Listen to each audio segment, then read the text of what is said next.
having an argument with my fringe today, so it's been banished off to the side, and there it may stay until it decides to comply with my wishes.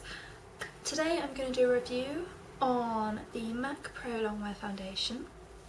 I've had this for about a week, and before that I was using a sample for a week. So I've had quite a lot of wear with this. In fact, I've worn this every day since I bought it, which is quite an impressive claim, I think. I've literally not touched any of my other foundations, just because I enjoy using this so much. There's no actual point beating around the bush. I love it. It's almost perfect, but not quite, and I will be repurchasing. So in terms of packaging, it's fairly comprehensive MAC packaging, glass bottle, but you do get an integrated pump. Now I don't know if Studio Fix do an integrated pump now, but they didn't when I last saw it, so you get a pump. Handy, I guess, and it does lock shut. In terms of the foundation itself, the texture is pretty thick. If I just put a bit on my hand, I can show you. It's not really moving anywhere. It is a pretty thick foundation. It's not the thickest I've tried, but it is up there. The coverage of this foundation then is medium, I would say. It's definitely not full, but it is a heavy feeling medium. So that when I put it on my skin, it's not light. I know it's there, and that is probably one of the more disappointing things for me about this foundation, is the feel. But I know it's there. It's not a light feeling foundation by any means. Certainly not as light as the Azalea foundation, which I mentioned, which I'm going to review. So yeah, the coverage is medium. I can still see my freckles.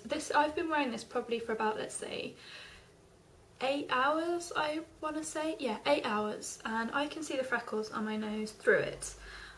But it's pretty great. I mean, my nose is a problem area anyway for me, but on the other place on my skin, you know, it will cover blemishes, but for really, really acne scarred skin, maybe you might want to look at something that's more full coverage. So yeah, it is medium. In terms of what I've done finish, haven't I? I've done buildability. So on the skin, I don't like how this feels. I think this feels almost tacky on my skin. When I first put it on, I can definitely feel it there. I'm touching my hand now where I've blended it in, and there is this kind of tacky, sticky feeling, which I'm not very happy with. And the thing is, you could go without blending this foundation. You could. I don't like to though. I have done, and it was fine. It lasted the same amount of time. It was fine. But it's this sticky feeling on my hand which I find really uncomfortable, especially when it's on your face. Especially because I'm one of those people that can't resist kind of touching their face, and you know, I'm one of those people that will touch their face during the day, and that feeling, I'm very conscious of, first, the fact that the foundation feels quite heavy on my skin, and second, that it feels sticky to touch. So when I put it on, I do set with a powder. However, if you set with a powder, you may run into problems. You need to use a really, really finely milled powder, and you need to use a very, very fluffy brush. Anything else will probably make you look like a cakey powdery mess, because I've been using my Kryolan powder as usual, but I've had to be very, very gentle and very, very strict with the amount that I use, because I've just basically used it in my problem areas, so here, my forehead and my chin, and that's because the powder does, the foundation does feel really sticky on my skin, and it feels like it's going to grab any other product that I put on there.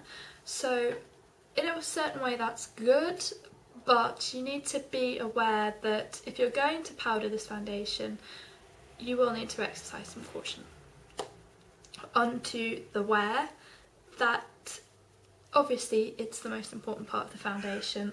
For me, this is incredible.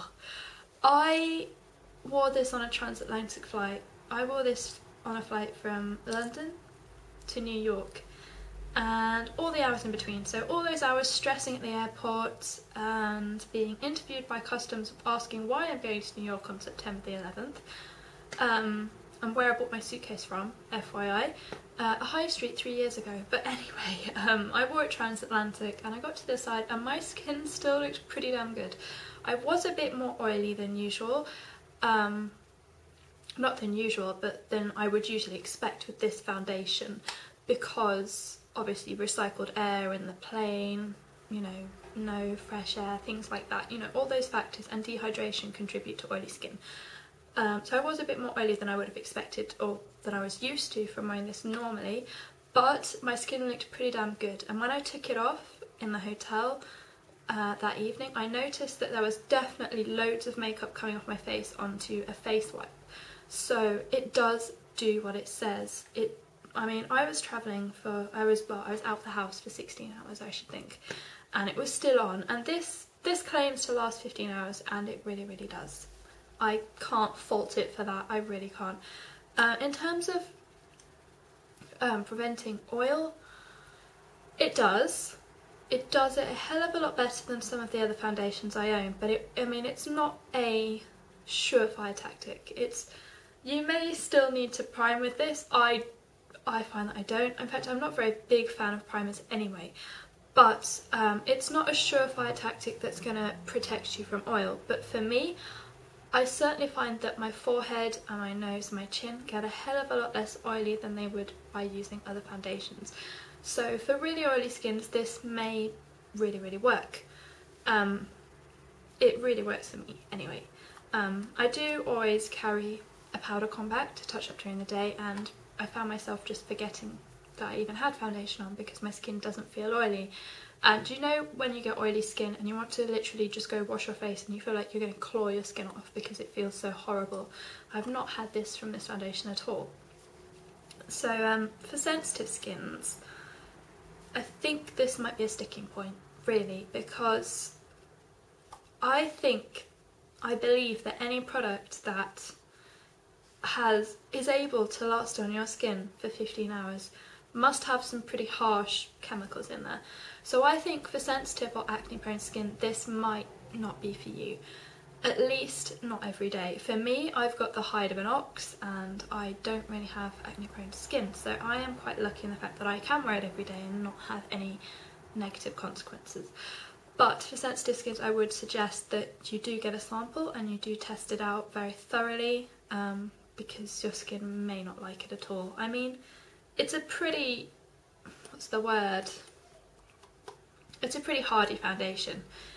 It's built to last, so there must be something in it. I reckon there must be something in it which sensitive skins may not like. In terms of other things about this foundation, it's SPF 10, which is always good. But that does mean, on the flip side, that flash photography may not be a good idea. I would have thought, you know, perfect for weddings and so on, but then I realised no, SPF 10 is going to flash up and make you look a lot whiter. Now, I have taken pictures on my blog in natural light and with flash, so if you want to go see how white it makes me go, then feel free to go check that out, because that will give you some idea. For me, because I'm so white anyway, it didn't give too bad a white cast. In fact, it didn't look really unnatural. But I can understand for darker skins it may flash up a lot whiter. But because the SPF protection is quite low, it doesn't seem, I mean, it didn't seem to be too bad in my picture with flash. But then I did take the picture with flash in daylight, so if it were different, I mean, it might be different in the night time, it probably would be, I would expect. Oxidation, that's another thing. Generally, foundations with SPF tend to oxidise, especially on me, and this doesn't really. I don't notice it oxidising. All I notice is that it stays on my skin all day. I don't notice myself slowly turning a warmer colour, shall we say. This doesn't turn me orange, it really doesn't, and I'm really impressed with that. I think it's because of the low SPF factor. I mean, it protects your skin, but you know, not much. So it doesn't oxidise on me, and it's not a problem, but it will oxidise on my hand. If I just leave my hand, you can tell that You're joking. some idiot set off a car alarm outside. You probably can't tell on my hand, but it has started to oxidise where I've not properly blended it in. So I've got a really nice tide mark up here, which you can't see on camera, but it will oxidise. I mean, it oxidised on my hand, but I don't notice it on my face. My face still looks fine to me when I check it in the mirror. So I guess it depends what colour you're using, what skin tone you are, and all of those, and also your skin chemistry. But for me, it doesn't oxidise. Onto removal. For me, I find that using an oil-based cleanser for this is the best idea, because makeup wipes are not going to cut it. I mean, I could use 2 makeup wipes and there'd still be foundation coming off, and you know that with a foundation like this, with the kind of chemicals, or the kind of ingredients I should say, not chemicals because I'm scaremongering, the kind of ingredients involved, they are built to last on your skin, and you don't want this lingering on your skin after hours. So I like to use a cleansing oil. I just warm up on my hands and then rub it over my face. If you've seen my skincare routines, you know that I use nude cleansing oil, which is the best one ever. But I'm lying. I'm lying to you because I know that the internet is very subjective. I'm so chatty today. So I like to use a cleansing oil to make sure that everything comes off, because the oil will break down the remaining traces of products. You might find that you need an oil-based cleanser for your brushes as well, because I found that at least with the concealer, that using a bit of my cleansing oil and massaging into the brush hairs really helped with removal of product, because when I used a fluffy brush with this concealer, I could not get this concealer out of those brush hairs for the life of me until I used oil. So for cleansing your brushes, you may want to use olive oil or an oil-based cleanser that you use for your face, because obviously if you use it on your face, it's probably gentle enough for your brushes. So there we go. For brush recommendations, I would say Sigma 197 or the e.l.f. flat top powder brush. I would say dense flat top brushes are really good for this. I don't personally use a flat foundation brush, you know, the classic shape, but I don't use those. But I would say dense powder brushes, because they work really quickly to get the product, work it in, and there's no effort involved, and because of the setting issue, you do need to work very quickly with this foundation. So yeah, that's it. In conclusion, I love this foundation. I can't remember how much I paid for it because I paid duty free, so I can't help you there. I love it, I've used it every day. It's not given me any breakouts, but it could for other skin types. I get 15 hours wear. I don't really like the feel of it on my skin. It does feel heavier, and it does feel a bit tackier than other foundations, and it does set very quickly. So I'll leave you all to make up your own minds. Hopefully you found this review helpful, because I know there's not loads of them about at the moment. I'm sure there will be in days to come, but hopefully you found this useful, and have a good day.